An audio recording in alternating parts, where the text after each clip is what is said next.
Nagsalita na ang principal ng muntik na umano ibusa ang donasyon ni Bretman Rock. Nireveal ng PhilAm content creator sa kanyang podcast na nag-donate siya ng 550,000 pesos to his former elementary school sa Cagayan.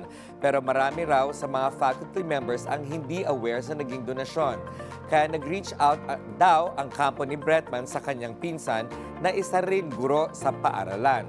Paglilinaw ng Principal Adelino Pacris, he never had any inkling or intention to pocket the money. Naging cautious lang daw siya na hindi ito scam.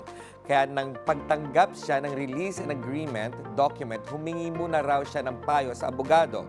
Inabot niya ang higit sa 1 linggo bago niya naintindihan ang dokumento.